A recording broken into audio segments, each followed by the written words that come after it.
Cyber fraud के खिलाफ सरकार बड़ा कदम उठाने जा रही है। अब बिना एक्टिव सिम कार्ड के कोई भी व्हाट्सएप, टेलीग्राम या सिग्नल जैसे मैसेजिंग ऐप्स का इस्तेमाल नहीं कर पाएगा। यानी फोन से सिम हटाते ही ऐप काम करना बंद कर देगा। और यही नहीं, वेब वर्जन हर 6 घंटे में ऑटोमेटिक लॉग आउट हो जाएंगे। सरकार का कहना है कि साइबर फ्रॉड, स्पैम और विदेशों से होने वाले फ्रॉड पर लगाम लगाने के लिए यह कदम उठाना बहुत जरूरी है। लेकिन क्या इस कदम से साइबर फ्रॉड पर वाकई में लगाम लग पाएगी? आज हम इसी अहम विषय पर करेंगे चर्चा। मेरा नाम है दीपक डोभाल, आप देख रहे हैं आपकी खबर आपका फायदा। मैं लौट रहा हूं मेहमानों के साथ। पहले देखिए ये छोटी सी रिपोर्ट।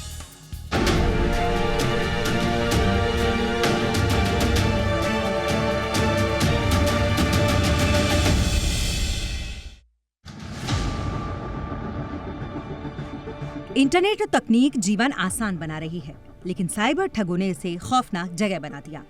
हर दिन हर सेकंड कोई ना कोई ऑनलाइन ठगी का शिकार हो रहा है। अब सरकार ने इन बढ़ते मामलों पर लगाम लगाने के लिए बड़ा फैसला किया। इन नियमों के तहत आप व्हाट्सएप, टेलीग्राम, सिग्नल जैसी मैसेजिंग ऐप्स को सिर्फ अपने रजिस्टर्ड नंबर वाले सिम से ही चला पाएंगे। बिना सिम के ये ऐप्स आपके फोन पर काम नहीं करेंगे। इतना ही नहीं, इन ऐप्स के वेब वर्जन पर भी सख्ती होगी। अब आप वेब वर्जन में सिर्फ 6 घंटे तक ही लॉगिन रह पाएंगे। इसके बाद आपका अकाउंट अपने आप लॉग आउट हो जाएगा। कंपनियों को नियम लागू करने के लिए 90 दिन का समय दिया गया। ये नया नियम फरवरी 2026 से लागू होगा। सरकार का कहना है कि बिना सिम के आपका मैसेजिंग ऐप नहीं चलेगा। अगर आपने सिम निकाल दी तो फोन के साथ ही वेब सर्विस से मैसेजिंग ऐप लॉग आउट हो जाएगा। यानी कोई भी आपके फोन में दूसरी सिम डालकर ऐप नहीं चला पाएगा। अक्सर चोर फोन चुराकर उसमें दूसरी सिम डालकर ऐप्स का इस्तेमाल करते हैं। कई बार ठग विदेश की सिम कार्ड डालकर ठगी करते हैं, लेकिन अब ये खेल खत्म हो जाएगा। डीओटी यानी डिपार्टमेंट ऑफ टेलीकम्युनिकेशन का दावा है कि इस कदम से ठगी रोकने में मदद मिलेगी और अपराधियों को पकड़ना आसान होगा। अब सवाल ये है कि इसका यूजर पर कैसे असर पड़ेगा, तो इससे भी जान लीजिए। अगर आप मैसेजिंग ऐप इस्तेमाल करते हैं तो आपके फोन में वही सिम होना जरूरी है जिससे आपने ऐप रजिस्टर किया है। बिना उस सिम के ऐप चलाना नामुमकिन होगा। और जो लोग वेब वर्जन इस्तेमाल करते हैं उन्हें हर 6 घंटे के बाद दोबारा लॉगिन करना पड़ेगा। आंकड़ों की बात करें तो भारत में 2023 में 9.2 लाख से ज्यादा शिकायतें दर्ज की गई। इनमें 6,000 करोड़ की चपत लगी। गृह मंत्रालय की रिपोर्ट के मुताबिक साइबर ठगी 6 साल में 42 गुना बढ़ गई है। ऐसे में साइबर ठगी पर लगाम लगाने के लिए सरकार एक और नया नियम लेकर आ रही है। लेकिन सवाल ये है कि क्या इस कदम से साइबर अपराधियों को रोक पाना इतना आसान है? अब देखना ये होगा कि ये नया नियम कितना कारगर साबित होता है। ब्यूरो रिपोर्ट, जी मीडिया। खास मेहमान हमारे साथ जुड़ चुके हैं। स्वागत करते हैं अनूप चतुर्वेदी जी का, जाने माने साइबर सिक्योरिटी एक्सपर्ट। हमारे साथ संजय कौशिक जी भी हैं, आप भी जाने माने साइबर सिक्योरिटी एक्सपर्ट हैं। आप दोनों का बहुत बहुत स्वागत है। अनूप जी, चर्चा की शुरुआत आपसे ही कर रहे हैं। काफ़ी इम्पॉर्टेंट ये रूल्स हैं और वाकई में ऐसा लग रहा है कि अगर सिम ही नहीं रहेगा, जो कि बेसिक बुनियाद है दरअसल किसी भी फ्रॉड होने की, तो ऐसा उम्मीद जग रही है कि वाकई में हम फ्रॉड पर लगाम कस पाएंगे। लेकिन क्या वाकई में ये इतना आसान है? थोड़ा डिटेल्स दीजिए सर, एग्जैक्टली क्या होगा? सिम नहीं तो ऐप नहीं का ये पूरा कॉन्सेप्ट क्या है? मेरे ख्याल से एक तो बहुत अच्छा कदम है। मुझे याद है कुछ समय पहले जब हम लोगों ने बात करी थी, तब मैंने इस बात को उठाया था कि ये बहुत जरूरी है कि हम कुछ ऐसे कदम उठाएं जिससे कि हम इन चीजों की पहचान कर पाएं। और दूसरा, सेशंस पर टाइम लिमिट जरूर होनी चाहिए, तभी डिजिटल अरेस्ट जो लंबे लंबे 24 घंटे, 48 घंटे और कई कई दिनों तक चलते थे, उस पर लगाम लग पाएगी। तो ये बहुत अच्छा कदम है, नंबर 1। नंबर 2, सिम कार्ड के साथ जब हम उसको वैलिडेट कर रहे हैं तो एक्चुअली सिम नहीं है, उसमें एक IMSI वेरिफिकेशन होता है, जो इंटरनेशनल मोबाइल सब्सक्रिप्शन का आइडेंटिफिकेशन होता है, जो अंतरराष्ट्रीय स्टैंडर्ड है, जिसमें कि सभी जो मोबाइल के उपभोक्ता है उनको उसके साथ वेरीफाई करा जाता है। तो अभी तक जो हम अलग अलग एप्लीकेशंस को एक बार वेरीफाई करने के बाद में उनको वेब ब्राउजर के थ्रू यूज कर पाते थे, वो बंद हो जाएगा। इसकी वजह से जितने साइबर स्कैमर्स हैं उनके लिए आइडेंटिटी को स्पूफ करना बड़ा मुश्किल होगा, क्योंकि वो भी लॉग आउट हो जाएंगे और इसलिए उनको उनके सेशंस लॉग आउट में जाएंगे। हालांकि इसके कुछ और न्यूआंसेस भी हैं जिससे कि वो लोग वापस से लॉगिन कर सकते हैं वगैरह। लेकिन सिम कार्ड वेरिफिकेशन के साथ में दूसरे सिम कार्ड दूसरे देशों से लाना और लोगों को इम्पर्सनेट करना, अलग अलग आइडेंटिटीज बनाना, वो सब के ऊपर काफी हद तक लगाम लगेगी। और जैसा मैंने बोला कि अगर एक कंटिन्यूटी ब्रेक होती है तो उससे काफी हद तक परिवर्तन हो जाता है, और इस 6 घंटे के दायरे के साथ में वो कंटिन्यूटी भी जो है वो ब्रेक होगी, और इसीलिए जो विक्टिम है उसको सोचने का मौका मिलेगा, और जो करने वाला है उसको दोबारा जब रीवेरीफाई करा जाएगा तो पता चलेगा कि इसका सिम कहाँ है, और सिम के थ्रू और भी बहुत सारी चीजें, लोकेशन वगैरह वो सब आइडेंटिफाई हो सकती हैं, जिससे काफी फायदा मिलेगा। 2024 की शुरुआत में ही अब जी बिजनेस तो लगातार इस मुद्दे को उठाता आया है। हमारे साथ अमित दुबे जी भी जुड़ चुके हैं, जो कि जाने माने सोशल मीडिया एक्सपर्ट हैं, और इस मुहिम में हमारे साथ शुरुआत से ही जुड़े हैं। अमित जी, बहुत बहुत स्वागत है आपका। संजय जी भी हमारे साथ जुड़े रहे हैं, अनूप जी भी इस पूरी जर्नी का हिस्सा है। संजय जी, आपके पास आ रहा हूँ। सर, आपसे भी चर्चा हुई है संजय जी पहले भी, और जब 2024 की शुरुआत में जब ये गवर्नमेंट के पास गया, जब तमाम मंथन चल रहे थे, उस वक्त भी ये चर्चा शुरू हुई थी कि OTT मैसेजिंग ऐप्स को भी कुछ हद तक टेलीकॉम लाइक रेगुलेशंस की आवश्यकता है। तो हम क्या ये माने, ये जो सिम बाइंडिंग जो रूल्स लाए गए हैं, इससे कुछ हद तक जो हम बातचीत किया करते थे, जो अनूप जी ने भी जिसका जिक्र किया, ये उस दिशा में जा रहा है सर, या ये एक नई चर्चा तो नहीं खोल देगा, नए नए चैलेंजेस तो नहीं आ जाएंगे इसमें? देखिए, साइबर में ना सबसे बड़ी चीज क्या है कि वो हर दिन इवॉल्व हो रहा है। आप 2 रूल लेके आते हैं तो फ्रॉडस्टर 4 नए तरीके ढूंढ लेते हैं कि आपको कैसे उसको बाईपास करना है। हर कोई नया नया इनोवेशन लेके आ रहा है। तो साथ साथ फ्रॉड वाले भी जो लोग हैं ना, जो फ्रॉडस्टर्स हैं, वो भी नए नए अपने तरीके ढूंढ रहे हैं, नए नए तरीके निकाल रहे हैं, इनोवेशंस कर रहे हैं। लेकिन सरकार का ये कदम, जैसे कि मैं बहुत शुरू से आपके चैनल पे मैंने कई बार बोला है कि सबसे ज्यादा जरूरी है हमारी ट्रेनिंग और अवेयरनेस। उसके बाद जब हम ये सिम वाली चीज पे आते हैं तो हमारी लॉ एनफोर्समेंट को बहुत मदद मिलेगी इससे अपराधियों को पकड़ने में, क्योंकि सिम कहीं होता है और व्हाट्सएप लॉगिन है कहीं और, किसी वाईफाई पे लिया हुआ है, वाईफाई फ्री का लिया हुआ है, ओपन वाईफाई है, डायनेमिक वाईफाई है, फिक्स है, स्टैटिक वाईफाई है। तो जो लॉ एनफोर्समेंट एजेंसीज है, जो हमारी पुलिस है, जो हमारी तमाम कानून को पालन करने वाली एजेंसीज हैं, उनके लिए बड़ी दिक्कत आती है कि उस आदमी को कहाँ ढूंढे। वो लोकेशन दिखाएगा सिम की कहीं और, वेब पे कहीं और है। तो ये उनके लिए बहुत आसान हो जाएगा जबकि ये सिम वाला प्रोसेस चालू हो जाएगा। उससे एक सबसे बड़ी, देखिए कई बार आप देखते हैं कि +92, और मैं तकरीबन अपने हर मैसेज में हर में बोलता हूं कि हमारे +92 वाले दोस्त, नंबर से फोन आएगा आपको +92 से, उसने वर्दी दिखाएगी, डीपी दिखाएगी उसको दिल्ली पुलिस की या कोई और पुलिस की, वो वर्दी पहन के आपको फोन कर रहा होगा और बोलेगा मैं दिल्ली पुलिस से बोल रहा हूँ या मुंबई पुलिस से बोल रहा हूँ, वहां से बोल रहा हूँ। और वो फोन कहाँ से कर रहे हैं किसी को नहीं मालूम। जब आपका सिम उसके साथ अटैच हो जाएगा तो हम या हमारी जो लॉ एनफोर्समेंट एजेंसीज है वो उसकी लोकेशन ढूंढ लेंगी। तो हमें बहुत आसानी हो जाएगी हमारी लॉ एनफोर्समेंट एजेंसीज को उन लोगों को पकड़ने में।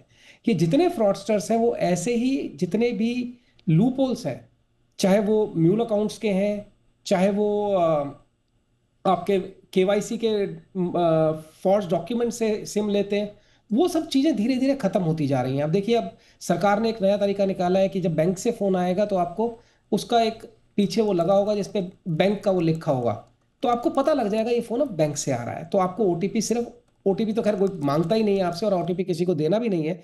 लेकिन अगर आपने बात भी करनी है तो सिर्फ जो रजिस्टर्ड नंबर्स हैं बैंक के, उन्हीं से करनी है। तो इसी तरीके से हम धीरे धीरे धीरे एक एक चीज करके सरकार इस चीज को ठीक करती जा रही है। जहां जहां KYC की जरूरत है, जहां जहां रीवेरिफिकेशन की जरूरत है, वो सब करती जा रही है। अब इसी तरीके से हमें ये जो सिम वाला है, इसमें भी हमें बहुत मदद मिलेगी जो फ्रॉडस्टर्स हैं उनको पकड़ने में। हमने कई बार देखा है कि फ्रॉडस्टर बैठा है दिल्ली के अंदर, फ्रॉड हो रहा है कलकत्ता में, बंदा पैसे निकाल रहा है कहीं झारखंड के अंदर ATM जाके, और उस सारी चीज को कहीं ना कहीं हम पकड़ पाएंगे इस सिम बाइंडिंग के थ्रू। एब्सोल्युटली। अब ये सिम बाइंडिंग अगर हो पाई तो सच में बड़ा दिक्कत होगी, सच में बहुत आसानी होगी एजेंसीज को।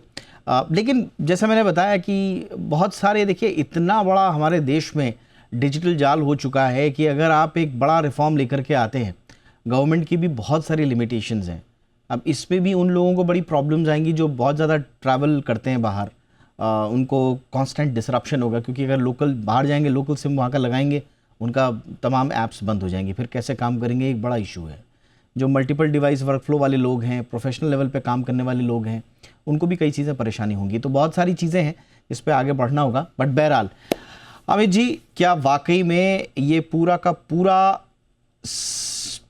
एक तरह से सिम बाइंडिंग का जो रूल है, इसको हम माने सर कि एक बहुत बड़ा ब्रेक थ्रू है?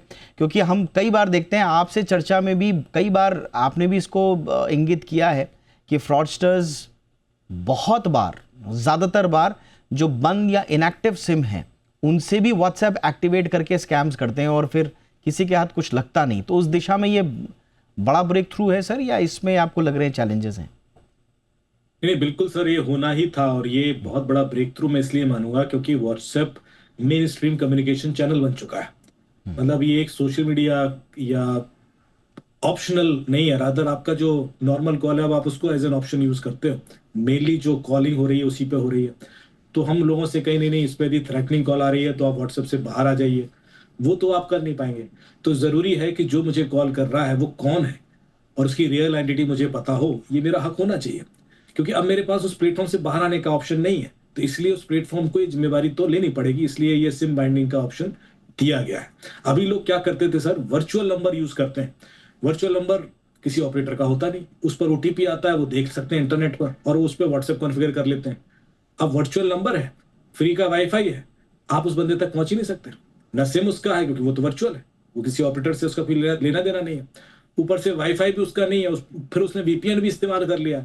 तो एक फुल प्रूफ प्लान बन जाता है, एक स्ट्रैटेजी बन जाती है क्रिमिनल के लिए कि वो पूरी तरह छुपकर भी मेन स्ट्रीम कम्युनिकेशन चैनल पर किसी को अभद्रता कर सके, धमकी दे सके, एक्सटॉर्शन कर सके और पैसा मांग सके, जो एक बहुत बड़ा कारण था अभी तक। मेरे ख्याल से ये करने के बाद कम से कम वो व्हाट्सएप पे ऐसा नहीं करेगा, अब वो किसी और चैनल का इस्तेमाल करेगा। क्रिमिनल तो इवॉल्व करेगा, क्रिमिनल कुछ और करके जोड़ तोड़ लगाएगा, लेकिन यहाँ पर कम से कम एक रिलीफ मिलेगा हम लोगों की, कोई भी किसी भी तरीके के नंबर का इस्तेमाल करके इस तरह के मैसेज ना करें। मेरे ख्याल से वो काफी हद तक कमी होगी और इसका सीधे सीधे इम्पैक्ट आम आदमी को मिलने वाला है। तो मेरे ख्याल से हमें सपोर्ट भी करना चाहिए और ये बहुत पहले से रिक्वेस्ट थी, रादर ऐसी किसी भी प्लेटफॉर्म पर, क्योंकि व्हाट्सएप पर गवर्नमेंट सर्विसेज भी हैं, बहुत सारे चैटबॉट हैं जिनके थ्रू हम ट्रस्ट करते हैं। अब ऐसे में मेरे पास ऑप्शन नहीं था कि मैं व्हाट्सएप से बाहर आ जाऊं। क्यों? क्योंकि अननोन लोग भी उस पर है, ऐसे लोग हैं जिन तक पुलिस नहीं पहुंच सकती। तो मेरे ख्याल से कम व्हाट्सएप को इस चीज का संज्ञान लेना चाहिए कि यदि उसको मेन स्ट्रीम कम्युनिकेशन चैनल की तरह ही इस्तेमाल करें लोग, तो कोई दिक्कत नहीं है, लोगों की आइडेंटिटी उसमें वेरीफाई हो, और यदि वो सिम उसमें नहीं एक्टिव है और वो सिर्फ वाईफाई पे चल रहा है और छुप रहा है, तो कम से कम उसको डिसेबल कर दिया जाए या उसको मजबूर किया जाए कि वो किसी सिम के संग रहे, तभी उसको चलाया जाएगा। तो ये एक बहुत सही स्ट्रैटेजी है, आई अप्रिशिएट गवर्नमेंट कि वो ऐसा लेके आया। ओके, अब देखिए इसमें कुछ इंडस्ट्री की चिंताएं भी आई हैं, उसको भी समाहित करना होगा, क्योंकि देखिए इकोसिस्टम के हर स्टेक होल्डर का जब तक इसमें पूरा पार्टिसिपेशन नहीं है तो इम्प्लीमेंटेशन को लेकर थोड़ी सी चिंताएं रहती हैं। अब कंपनीज तो कह रही हैं कि भाई ये ओवररीच कर दिया आपने, कोई ऐसा फिजिबल स्टडी है नहीं इसको सपोर्ट करने के लिए, और कोई प्रॉपर कंसल्टेशन हुआ भी नहीं है उनके साथ, तो हम कैसे करेंगे साहब? खासतौर से जो विदेशी कंपनियां हैं उनको पूरा इंडिया सेंट्रिक एक नया एक इकोसिस्टम तैयार करना पड़ेगा, जिसमें एक पर्टिकुलर इंटरवल के बाद लॉगआउट्स होंगे, ये सारी चीज़ें होंगी, तो उनके लिए कहीं कॉस्टली ना हो जाए। और छोड़िए कॉस्टली वॉस्टली छोड़ दीजिए, फिर उठा के वो लोग कहीं कोर्ट में ना चले जाएं और कोर्ट में फिर वो मामला लंबित ना हो जाए। हमने देखा है पिछली बार डेटा प्राइवेसी को लेकर किस तरह से बड़े बड़े वकील हमारे ही देश के हायर कर लिए जाते हैं और मामले लंबित हो जाते हैं, बहुत पैसे वाली कंपनीज हैं क्योंकि। तो क्या होगा आगे भविष्य इसका? अभी तो कंप्लायंस ऑर्डर है 6 महीने का, 3 महीने का शायद, तो उस पर क्या हो सकता है आगे देखेंगे, चर्चा करेंगे हमारे तीनों मेहमानों के साथ एक छोटे से ब्रेक के बाद।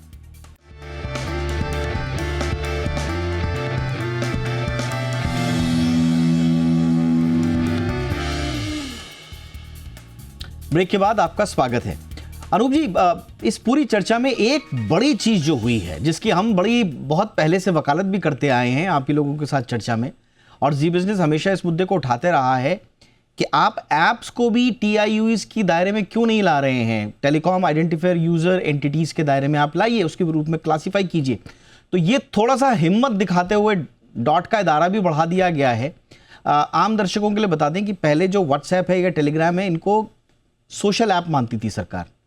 अब सरकार ये कह रही है कि भाई आप मोबाइल नंबर को यूजर आइडेंटिटी की तरह इस्तेमाल करते हो, इसलिए आप भी टेलीकॉम लाइक रूल्स में आओगे। तो ये बहुत बड़ी हिम्मत दिखाई है सरकार ने और कह दिया है कि 90 दिन के अंदर आप नहीं करेंगे तो आपके ऊपर ये कार्रवाई होगी।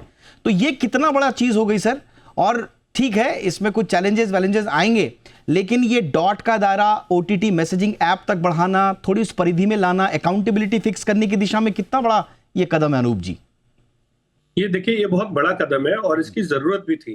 और सिम बाइंडिंग ऐसा नहीं है कि बाकी के लोग नहीं कर रहे थे, सिम बाइंडिंग ऑलरेडी करी जा रही है। आपकी जितनी बैंकिंग एप्स हैं उनमें अधिकतर में या यूपीआई की एप्स हैं वो ऑलरेडी सिम बाइंडिंग कर रहे हैं। तो SIM binding from a application point of view पहले से भी ये लानी चाहिए थी। उल्टा मुझे लगता है कि इस तरीके के जब साइबर क्रिमिनल जब इन एप्स का इस्तेमाल कर रहे थे, फिर चाहे वो कोई भी ऐप हो, उन सबको स्वतः ही इस तरीके के सिम बाइंडिंग के प्रोसेस को ऑलरेडी लागू करना चाहिए था, लेकिन अनफॉर्चुनेटली ऐसा हुआ नहीं। अब ये बहुत जरूरी था कि हमारी जो रेगुलेटरी संस्थाएं हैं वो इस तरीके के नियम बनाए और इस तरीके के प्रोसीजर्स बनाए जिससे कि इनको भी उस दायरे में लाया जाए। और ये बहुत जरूरी है, क्योंकि जब तक अगर आप मोबाइल नंबर के ऊपर ही तो आपका पूरे समीकरण बैठ रहे हैं, तो उस मोबाइल नंबर को क्यों ना इसके साथ लिंक करा जाए। और ये जो कैटेगराइजेशन है कि हम सोशल ऐप हैं या हम इस कैटेगरी में नहीं आते हैं, वो मुझे लगता है वो उसमें बड़ी ब्लर लाइंस थी और उनको फाइनली बहुत ही स्ट्रॉन्ग रिजॉल्व के साथ में हमारी सरकार ने उसको सेटअप कराए और उसके ऊपर सख्त एक्शन भी लिए हैं। ये बहुत जरूरी है और ये बहुत अच्छा कदम है और मुझे लगता है कि ये इनफैक्ट बहुत पहले होना चाहिए था। और अभी भी यूजर के बारे में काफी सोचा गया है। आप देखिए 6 घंटे का जो समय दिया गया है, 6 घंटे कितने लोग हैं जो 6 घंटे बात करते हैं? तो 6 घंटे ऑलरेडी उन्होंने काफी यूजर के हिसाब से भी सोचा हुआ है। हालांकि मुझे लगता है उससे भी कम हो सकता था, लेकिन जितना शुरू हो उतना अच्छा है। और जब जागो तभी सवेरा है, तो मुझे लगता है इससे काफी हद तक एटलीस्ट डिजिटल अरेस्ट के स्पेसिफिक केसेस में और जो इम्पर्सनिफिकेशन था उसमें काफी हद तक मुझे लगता है लगाम लगेगी और काफी फायदा पहुंचेगा। वाकई में बहुत सारे लोग इस बात की दलील दे रहे हैं, अरे साहब जो प्रोफेशनल काम करने वाले हैं दिन में 8-10 घंटा व्हाट्सएप वेब पर खुला रखकर काम करते हैं, क्लाइंट से फाइलें लेते हैं, अरे तो क्या दिक्कत है, हर 6 घंटे में ऑटो लॉग आउट है, दोबारा लॉग इन कर लीजिए ना, क्या प्रॉब्लम है, कितना डिसरप्शन आ जाएगा। और आप सोचिए आज पूरे दिन में एक भी बार लॉग आउट नहीं हुआ। आज मैं 90 दिन का समय है, मैं सोचा था शायद पहले दिन में इम्प्लीमेंट कर देंगे, तो है थोड़ा हो सकता है दिक्कत, तो लेकिन 6 घंटा बहुत होता है। मतलब लेकिन उनको बनाना पड़ेगा ऑटो लॉग आउट के लिए। मैं यही पूछ रहा था संजय जी से, क्योंकि ये सारा काम संजय जी बड़े बखूबी करते हैं। संजय जी, ये 6 घंटे का ऑटो लॉग आउट का फीचर जोड़ने के लिए कंपनीज को क्या बहुत बड़ा मतलब वो डालना पड़ेगा, पैसा डालना पड़ेगा, वर्कफोर्स लगानी पड़ेगी, रिसर्च करना पड़ेगा? नहीं, ऐसा कुछ भी नहीं है। ये बहुत सिंपल, एक कोड में हल्का सा कोडिंग चेंज होगी और आई थिंक ऑलरेडी कंपनीज के पास बैकएंड में सब कुछ होता है और उसको बहुत आसानी से चेंज किया जा सकता है। इसके लिए कोई बहुत बड़ा इंफ्रास्ट्रक्चर या बहुत बड़ा कोई कैपेक्स या कोई बहुत बड़ी ऐसी इन्वेस्टमेंट की जरूरत नहीं है। ऑल्दो हमने पहले भी कई बार देखा है कि जब भी भारत सरकार ने ऐसे कुछ नियम लाने की कोशिश की है तो बहुत सारी कंपनीज ने इसको पुश बैक करने की कोशिश की है, लेकिन आई थिंक हमारी सरकार ने अपने मंसूबे बड़े क्लियर कर दिए हैं कि जो रूल्स हैं, जो रेगुलेशंस हैं, जो लॉ है, उसको फॉलो करना ही पड़ेगा। इनफैक्ट मैं आपको बताऊं, मैंने बहुत साल पहले एक पार्लियामेंट एनेक्सी के अंदर एक फंक्शन था और वहाँ एक सेमिनार में मैंने बोला था कि हमारे जो फ्रॉड्स होते हैं उसमें 2 चीज़ों की बड़ी अहम भूमिका होती है, एक हमारा मोबाइल और एक ईमेल। हमारा मोबाइल फिर भी किसी ना किसी केवाईसी के थ्रू बाउंड होता है, लेकिन ईमेल बनाने के लिए कोई भी आपको केवाईसी या किसी की जरूरत नहीं है। आप कहीं भी जाइए, एक फटाक से ईमेल बना लीजिए और उसके बाद आप कोई भी फ्रॉड, कोई भी कुछ करते रहिए, आपको कोई पकड़ने वाला, कोई पूछने वाला नहीं है। क्या अगला कदम हम सरकार से ये मांग सकते हैं कि हमारी ईमेल को भी केवाईसी के थ्रू सत्यापित किया जाए?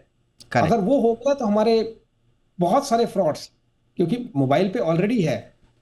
आपने सही कहा, आपने बिल्कुल सही कहा सर, और ये बहुत जेन्युइन दिशा में है। अगर फ्रॉड रोकना है, देखिए परेशानी होगी, ठीक है, फ्रीडम और ये सब ठीक है, वो सब चीजें होंगी, बट आप सोचिए कि एक आदमी के पास कितनी आईडीज लेके घूम रहा है। आप अपने से ही पूछ लीजिए, हमारे जितने दर्शक हैं उन्हीं से पूछते हैं, आप लोगों की कितनी आईडीज हैं और कहाँ कहाँ वो चल रही हैं, बहुत सारे लोगों की पूरी जिंदगी भर की कमाई एक साइबर फ्रॉड से चली जाती है। करेक्ट। पास एक लड़की आई, उसने अपने पिताजी को इलाज के लिए 5 लाख रुपए की एफडी तुड़वाई और अगले दिन ही वो 5 लाख रुपए उसके फ्रॉड से निकल गए। अब वो बेचारी अपने पिताजी के इलाज के लिए हॉस्पिटल भागे या वो पुलिस में जाए या साइबर क्राइम में जाए, क्या करे? बिल्कुल बिल्कुल, बहुत बहुत आपने इंपॉर्टेंट बात बोली। एक और डेवलपमेंट आज हुआ है, सुप्रीम कोर्ट ने कह दिया कि डिजिटल अरेस्ट के मामले सीबीआई अब देखेगी, तो ये भी एक बड़ा ब्रेक थ्रू है। सीबीआई अगर देखेगी उस पर भी हम शो करेंगे, लेकिन संक्षेप में दुबे जी सर, अगर फिर से कंपनियां कोर्ट चली गई और बता दिया कि साहब जैसे बोल ही रहे हैं कि फिजिबिलिटी स्टडी नहीं है, कोई प्रॉपर कंसल्टेशन नहीं है, तो फिर? नहीं, मुझे सर ऐसा लगता है कि कोर्ट जाने का कोई औचित्य दिखता नहीं है। जब ट्विटर या एक्स कोई फीचर डालता है कि मैं यूजर की लोकेशन दिखा दूंगा आपको, आज आपके पास फीचर है, या उसने कहाँ से ये अपना मोबाइल इस्तेमाल किया था जब ट्विटर एक्स यूज किया, उस पर कोई ऑब्जेक्शन नहीं होता लोगों को, जबकि कई लोग एक्सपोज हुए उससे भी। लेकिन वही चीज जब गवर्नमेंट एक फीचर के तहत इम्पोज करना चाहती है तो लोग ऑब्जेक्ट करते हैं। आप देखिए कि ट्विटर ने जो किया वो भी तो एक प्रिवेसी ब्रीच या वो रिस्क हो सकता था कि भाई मुझे लोकेशन नहीं बतानी, पर वहां तो फीचर है, वहां तो आप क्लिक करेंगे मैं देख लूंगा अभी आप कहाँ बैठ के ट्वीट कर रहे हैं। तो ऐसा नहीं है। आप वही चीज जब गवर्नमेंट की तरफ से आती है तो उसको भी पॉजिटिवली लेना पड़ेगा सोशल मीडिया प्लेटफॉर्म को। हाँ, मैं एक सजेशन ये दे सकता हूँ कि आप धीरे धीरे ये कर सकते हैं कि यदि क्रेडिबिलिटी किसी की हाई है कि वो एक यूजर लंबे समय से रहा है और उसकी रिपोर्टिंग फ्रॉड नहीं हुई है, तो हो सकता है कि ड्यूरेशन आप बढ़ाते जाएं। जो ड्यूरेशन आज 6 घंटे या कम है, या उसको धीरे धीरे ऐसा भी कर सकते हैं कि भैया वो लंबे समय तक लॉग इन रख सकता है, लेकिन वो आपको अचीव करना पड़ेगा। वो आपको धीरे धीरे वो क्रेडिबिलिटी आएगी। सॉरी अमित जी, मेरे पास वक्त की कमी हो गई, लेकिन आप लोगों से बात करना हमेशा बड़ा अच्छा लगता है। आप बहुत अच्छा नॉलेज भी देते हैं, चीज़ों को बताते भी हैं, और अपने अपने स्तर पे साइबर सिक्योरिटी में जागरूकता का अच्छा काम भी कर रहे हैं। हमेशा आपका काम प्रशंसनीय है। बहुत बहुत धन्यवाद, आप तीनों ने वक्त निकाला। आगे फिर आपसे चर्चा करेंगे। संजय जी बहुत बहुत शुक्रिया, अनूप जी बहुत बहुत शुक्रिया, अमित दुबे जी। शो में इतना ही, नमस्कार।